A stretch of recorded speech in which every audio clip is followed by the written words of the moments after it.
आप सभी का मंगल हो। नमस्कार प्यारे बच्चों, अगर आपने जीवन के अंदर स्पष्ट हाँ या ना एकदम मजबूती के साथ अगर आपने स्पष्ट हाँ या ना नहीं कहना सीखा तो याद रखिए आपको कदम कदम पर, चाहे वो ऑफिशियल लाइफ हो, व्यापारिक लाइफ हो, सामाजिक जीवन हो, आपका घरेलू हो, कुछ भी, हर जगह दिक्कत आएगी।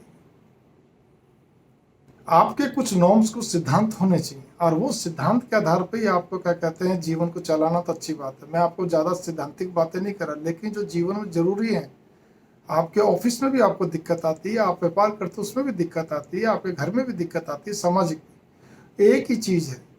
फॉर इसमें बहुत कुछ पॉइंट्स दे रहा हूँ। बनती कोशिश कुछ भी हो जाए, आपको पार्टनरशिप में काम नहीं करना।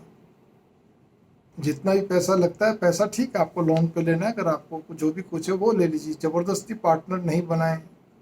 दूसरी चीज़, चाहे कोई भी हो, फिर मैं कहना चाहता हूँ, जीजा, साला, पड़ोसी, रिश्तेदार, यार दोस्त, कज़न आदि कोई भी हो, किसी को भी आप पार्टनरशिप में कभी ना लें।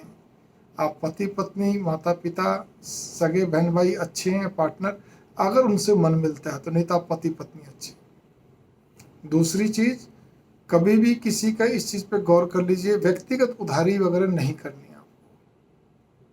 बनती कोशिश आप यही कोशिश करिए। प्यारे बच्चों, मैं आपके लिए कह रहा हूँ, बड़े लोग तो समझदार हैं, लेकिन आप लोग क्या है, भावुकता में आ जाते हो या बहुत सारी महत्वाकांक्षा है, तो उसकी पूर्ति के लिए आप लोग बस सब कुछ नछावर करने के लिए तैयार रहते हो। तो इस चीज़ पे गौर कर लीजिए कि आपको जल्दी से किसी से भी उधारी नहीं करनी कि नहीं ये तो मेरा दोस्त है, पहले तो हम करते थे, मैं भी देता था, ये भी लेते थे, हमारे तो बहुत अच्छा। नहीं, आपको कुछ चीज़ों में कठोर बेशरम बनना है, स्पष्ट हाँ ना कहना है, बार बार मैं कह रहा हूँ। उसके अलावा कोशिश यही करो कि जल्दी से किसी गारंटर नहीं बनना। वही चीज, जीजा, साला, साड़ू, पड़ोसी, यार दोस्त, रिश्तेदार, कजन आदि कोई भी हो। उसके अलावा इस चीज पे गौर कर लीजिए, यदि आपका खुद का खून, सगा भाई बहन या बेटा बेटी कोई भी, मैं फिर कहने जा रहा हूँ, अगर आपको इतना ज्यादा दुखी रखते हैं और इतना ज्यादा स्वार्थी, खुदगर्जी और एकदम लोभी, की बहुत ऐसे किस्से हैं, तो आप उनसे भी दूरी बना लीजिए हाथ जोड़ के। जो लोग आपके नाक में दम किए रखते हैं, कहने को भाई हैं लेकिन वो जालिम है, आपके कहने को बहन है लेकिन वो आपके घर में आग लगाने के लिए तैयार रहती है और आग लगा चुकी होती है। कोई भी, मेरे इस चीज़ को कहना, इससे आप समझ, इससे नाजुक रिश्ता तो कोई नहीं होता है ना। तो आपको हर एक के साथ उनसे हाथ जोड़ लीजिए, दूरी बना लीजिए, सब कुछ छोड़ दीजिए। अगर आपके पास बाजुओं में आपको अपने विश्वास है तो भले घर को भी छोड़ दीजिए, वो जरूरी है, बशर्ते कि आप उसको चक्कर में रहें, बशर्ते सारे समय आप अपने आप में आत्मग्लानि में, मतलब एक अजीब सी कुंठा में रहें, एक अजीब सी स्थिति में रहें, कुछ नहीं। क्योंकि जो एक याद रखना, वैसे भी समाज के अंदर जो लोग दुष्ट हैं वो दुष्ट रहेंगे, उनके ऊपर कभी दया कि उनके अंदर नहीं आए, आप चाहे कितना ही गिड़गिड़ा लीजिए।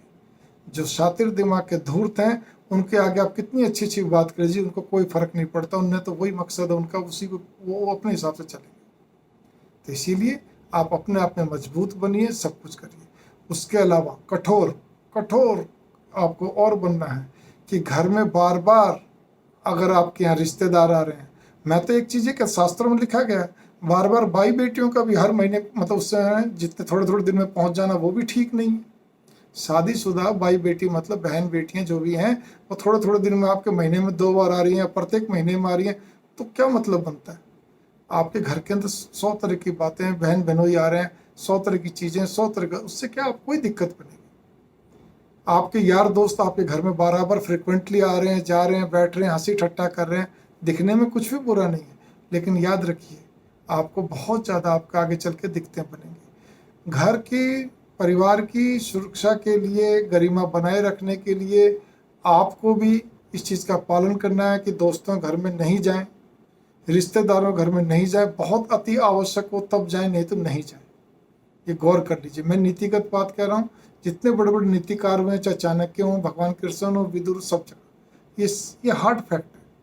और उसके अलावा इस चीज़ पे गौर कर लीजिए, अपने घर भी ना लेके आए, बहुत कम, रेयर।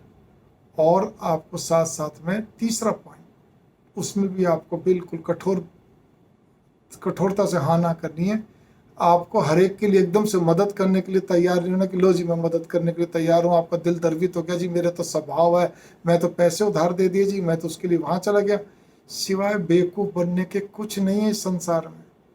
अगर आप सीधे हैं, परोपकारी हैं, मददगार हैं, तो लोग आपको, आपके निजी व्यक्ति भी आपको, जो आपके नज़दीक रहते हैं वो भी आपको बेवकूफ़ बनाते हैं। उसमें रिश्तेदार, मित्र कोई भी हो सकता है, ठीक है ना। उनको मालूम है ये भला आदमी है, बढ़िया है, वो आपको हमेशा कहेंगे भी आप ईमानदार हो, बढ़िया हो, भले हो।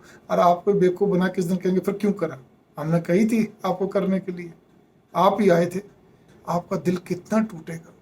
आपके जेब से पैसा भी लग गया उसके काम के लिए, खर्चे के लिए, फिर भी कहेंगे जी हम क्या करें, आपने कर दिया, अच्छी बात है, बढ़िया है।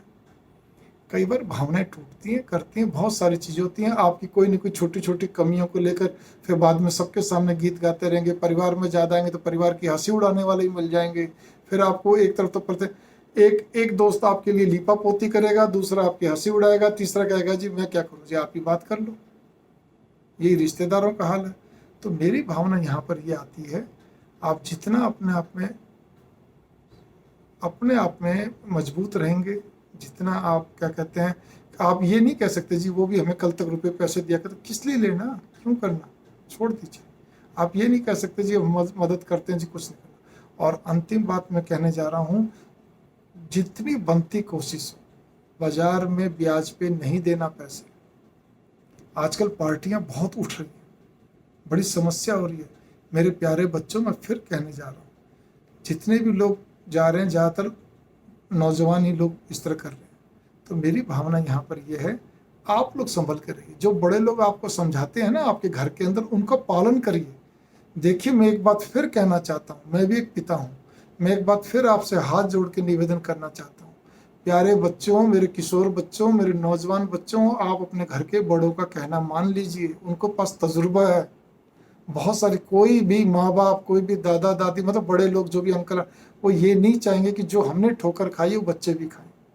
बस इसी के साथ ही मेरी मंगल कामनाएं। इसको बहुत गहराई से 2 बार सुनेंगे, 4 बार मनन करेंगे, तब आपको मेरी बातें समझ में आएंगी। नहीं तो कहेंगे कोई बावला ही बोल गया, मैं बावला हूँ इसलिए बोल गया। मंगल कामना।